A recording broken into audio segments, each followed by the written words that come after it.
Michael Pettis menjawab kritiknya terhadap tarif dan perdagangan. Bagaimana mengatasi ketidakseimbangan global? Michael Pettis tentang perdagangan penyeimbangan kembali. Michael Pettis telah mengalami momen. Teorinya tentang ketidakseimbangan perdagangan dan aliran modal telah mendapat dukungan dari Demokrat dan Republik, dan telah menjadi pembenaran intelektual untuk kebijakan tarif Presiden Donald Trump. Komentator ekonomi Paul Krugman, Noah Smith dan Tyler Cowen baru-baru ini menerbitkan karya-karya yang mengkritik keras karyanya. Kami memutuskan untuk mengajukan kritik mereka kepadanya, dan membiarkan dia menanggapi dengan kata-katanya sendiri. Krugman dan Smith berpendapat bahwa tarif cenderung memperkuat dolar, membuat impor lebih murah dan menetralkan efek tarif pada neraca perdagangan. Apa tanggapan Anda?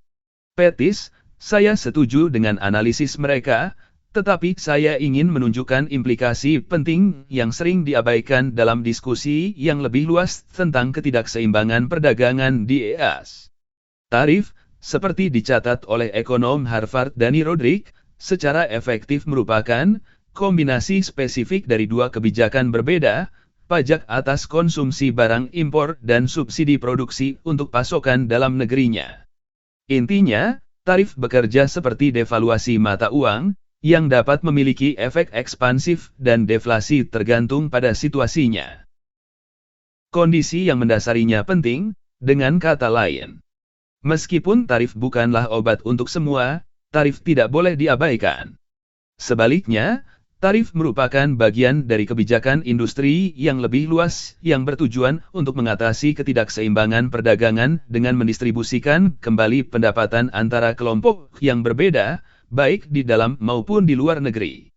Faktanya, mengingat peran tunggal yang dimainkan AS dalam menyerap ketidakseimbangan penghematan global, tarif bukanlah alat yang sangat berguna untuk memerangi ketidakseimbangan perdagangan AS. Selama ada ekonomi besar yang menerapkan kebijakan perdagangan dan industri merkantilis yang memungkinkan mereka mensubsidi produksi manufaktur dengan mengorbankan permintaan domestik, mereka harus menjalankan surplus perdagangan untuk menyeimbangkan kesenjangan. Dan selama mereka mengekspor kelebihan tabungan mereka ke AS harus menjalankan defisit yang sesuai dan menjalankan kebijakan sebaliknya. Ini berarti bahwa melalui mata uang yang dinilai terlalu tinggi, atau salah satu dari sejumlah mekanisme, ekonomi AS secara efektif mensubsidi konsumsi dengan mengorbankan produksi manufaktur. Dinamika ini menyiratkan bahwa tarif saja tidak mungkin mengatasi masalah mendasar ketidakseimbangan perdagangan. Sebaliknya, kebijakan AS harus diarahkan untuk mengubah ketidakseimbangan perdagangan dan tabungan global atau, lebih khusus lagi, mencegah ketidakseimbangan ini diserap oleh AS.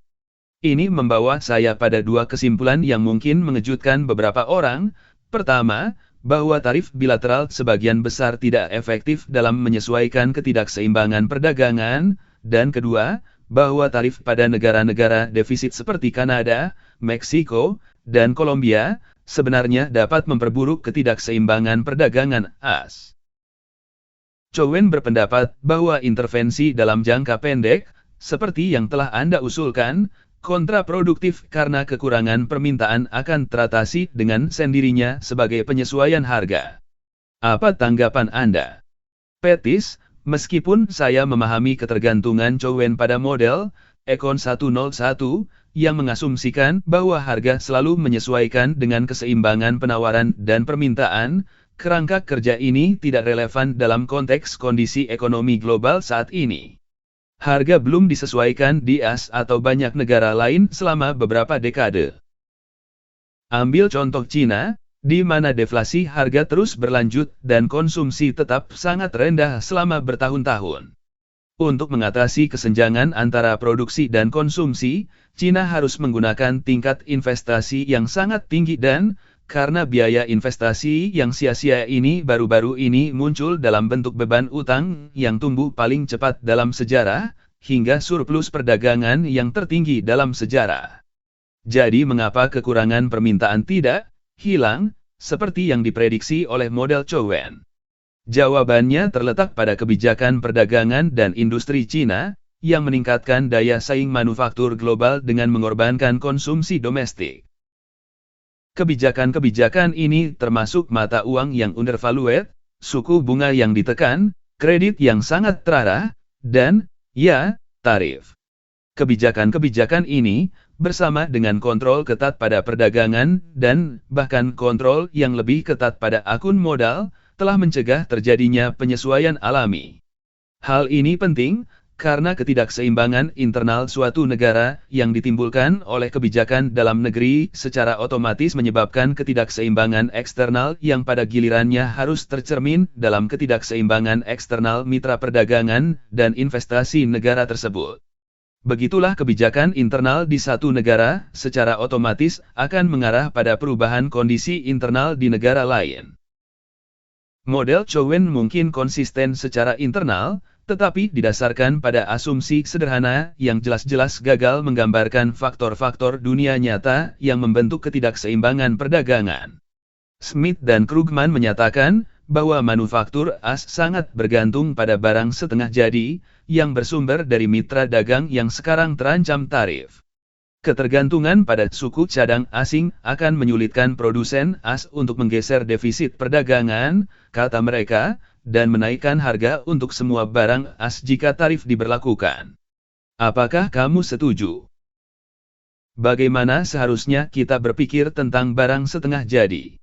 Petis, meskipun saya memahami kekhawatiran ini, saya yakin fokusnya harus pada penyesuaian perdagangan sebagai masalah sistemik daripada masalah tambahan. Saya berpendapat bahwa tarif dan kebijakan perdagangan lainnya bekerja terutama melalui efek pendapatan daripada efek harga. Tujuan utama dari kebijakan perdagangan as, dalam hal ini, adalah untuk memfasilitasi pengalihan pendapatan dari konsumen rumah tangga ke produsen lokal.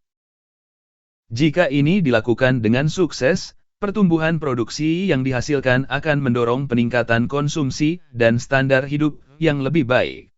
Sementara tarif barang setengah jadi mungkin kurang efisien dibandingkan tarif barang konsumsi, efek pendapatan secara keseluruhan adalah yang paling penting dalam mengatasi ketidakseimbangan perdagangan.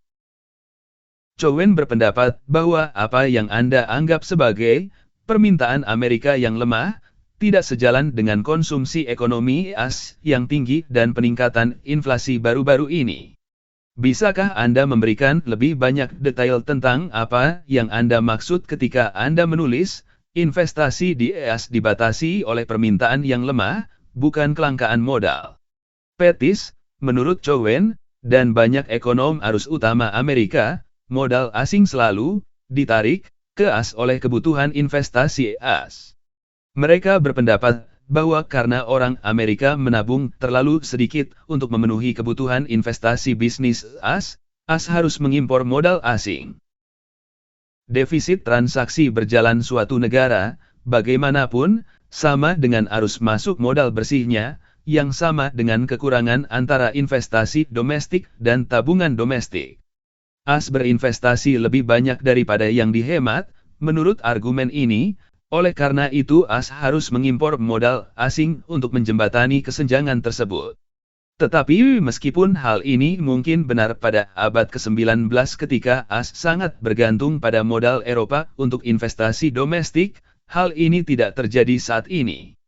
Berlawanan dengan klaim Chowen, investasi bisnis AS tidak dibatasi oleh kurangnya tabungan Amerika. Lihat saja apa yang dikatakan bisnis AS. Mereka berpendapat bahwa jika mereka tidak berinvestasi dalam peningkatan manufaktur, kemungkinan besar karena mereka tidak yakin dapat berproduksi secara menguntungkan dalam menghadapi persaingan global yang ketat, terutama dari negara-negara seperti China, Jerman, Korea Selatan, dan Taiwan, yang surplus perdagangannya mencerminkan keunggulan kompetitif yang dicapai dengan mengorbankan domestik yang lemah permintaan.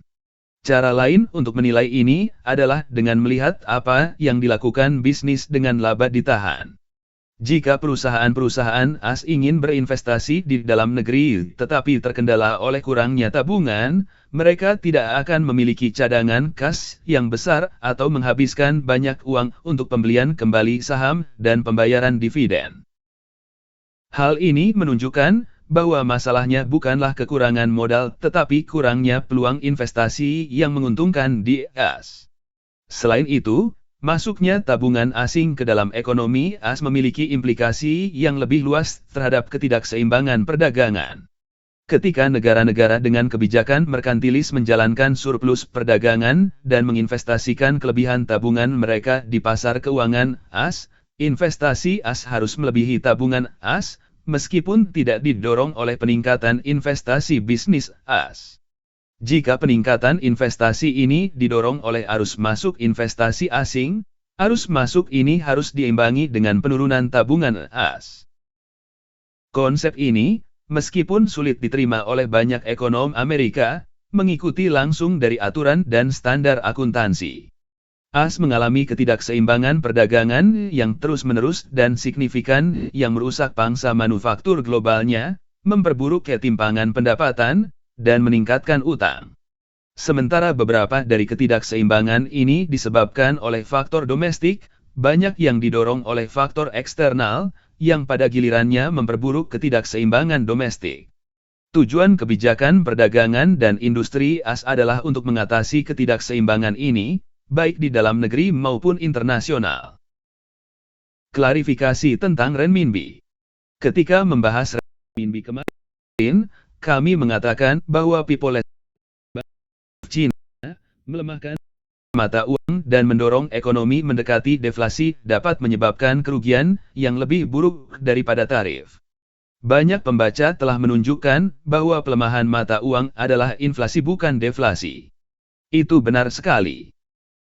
Poin yang kami coba sampaikan adalah bahwa mata uang yang lebih lemah akan membebani sentimen konsumen dan investasi yang sudah rendah, dengan implikasi deflasi jangka panjang.